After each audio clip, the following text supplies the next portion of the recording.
I did some research, and there's an administrative HRS, I think it's chapter 10.7, that allows this. And it is to address the waiting list. And then I think of myself. I live by myself. Just a couple weeks ago, I had my roof blown off with our kuku kalamaula winds, and I gotta figure this out all by myself. I have a big yard to take care, and you have to mow it all the time. And I go, gee, it would be nice to hire somebody to come clean my yard. But those are the things that you hear from Nakupuna as you're going around to Balao with them and to get a feel as to what their needs are. Do we have many discussion that will continue with Keola here and Patty here? Yes, I think our association, I think they'll agree that I can be a thorn on the side because I will continually ask all the questions that we need to be assured that this is a project that's puno for our people. And then when you think about it, just add it. If they're up there, here's our Kulana Uivi. When you say the PICO, this is Kulana Uivi, our multi-service center that serves all of us. And then when we get to repair and finish the work at Kalani Anaoli Hall, again, a gathering place that continues and outlines with Kiovea Park. So just perfectly the PICO for all of us to gather and to malama each other. If rental is the issue, then let us find the means on how a 65-plus-year-old can build a brand new single dwelling and maintain it at the same time. And if we can find those solutions, then maybe no need, the rental. But when you listen to, I can say, us kupuna, maybe need, and just to have the conversation. Yeah, thank you, Stacy. I get one question. You know, when they built this facility, wasn't there plans to build a kupuna housing as well? Okay, so in the past, it was in the planning to build, right, a care home like for us to care. So why didn't Um, forward?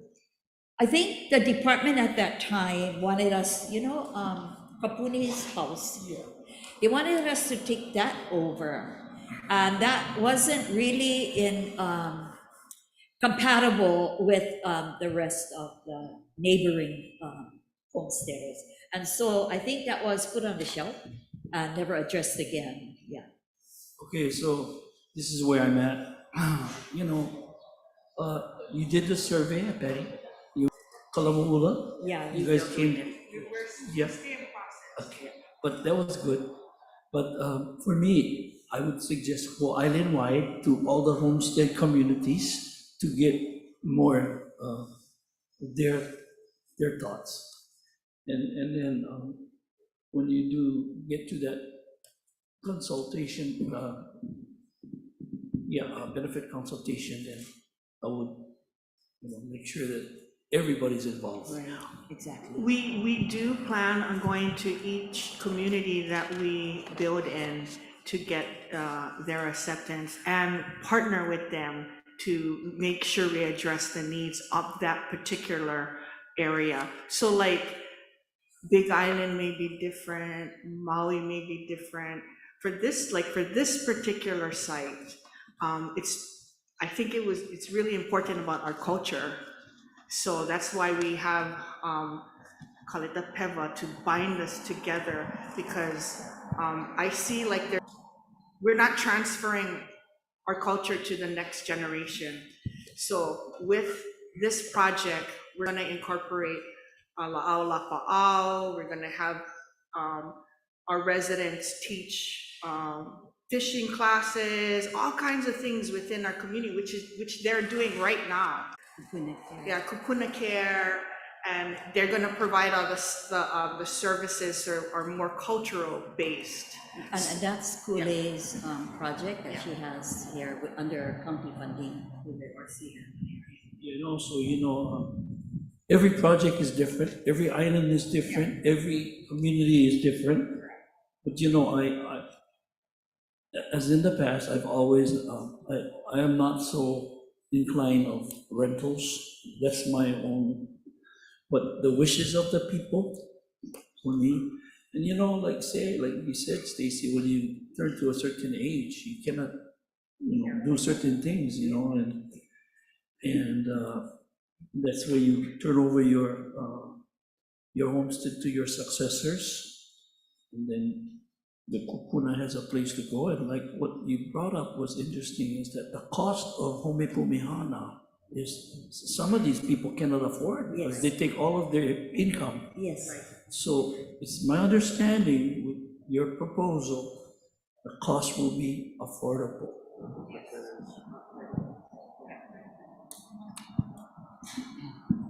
Yes, part of our plan is to, number one, use low-income housing tax credits. So that already sets a ceiling on what the rent can be. And then on top of that, we're very much interested in rental assistance programs, so that whether it's NAHASDA, Section 8, whatever types of programs, to make sure that the kupuna are paying as low as $100 a month, and their rent is $30. But they have to be beneficiaries. Yes. That's it. Yes. So I have some questions. Bear with me, short night, long day, so I'm struggling.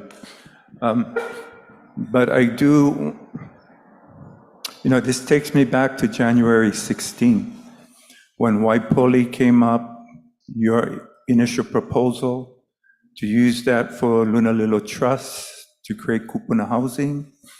I think because we've been banging on this for that long, for 3 months, today sometimes I try to find other reasons to say voting these models. But what I'm realizing from this submittal is I've gotten away from the primary reason we object to this, and that is rentals do not result in the issuance of leases. This is what is so troubling to me and some of the commissioners here. We have kupuna, our kupuna, on the list, and those kupuna are high up on the list, and they are saying to us they want their lease, not necessarily for them, but to give it to their successor. And 93.4% in the 2020 survey say they want to pass on that lease to their successor. We are here to ensure we conduct ourselves in ways that give them a lease. Now, why I don't support LIHTC is because you have to wait 15 years to get a lease. Now my position is this. If that's the only alternative we have, then it should be considered. If it aligns with the 2.1% that are saying we're okay with that, that should align with the 2.1%. But I know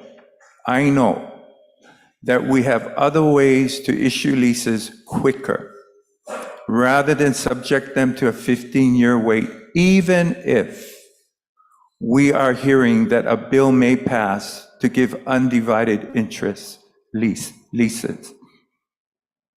That has not yet occurred. And I am a second-generation homesteader.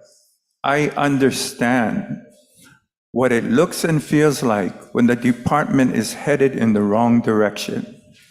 I do not support rentals as a general fundamental practice if it delays the issuance of leases to any beneficiary.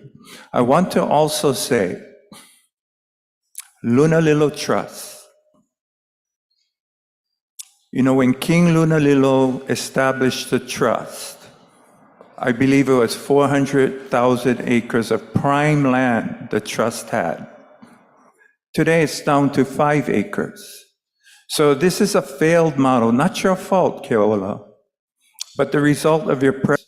And now you're coming to our trust to try to make yourselves whole. And that concerns me because you have OHA, you have Bishop Estate, clear who we must serve, and that's our waitlisters. This May I respond, Chair? Commissioner, I'm not trying to make King Lolilo Trust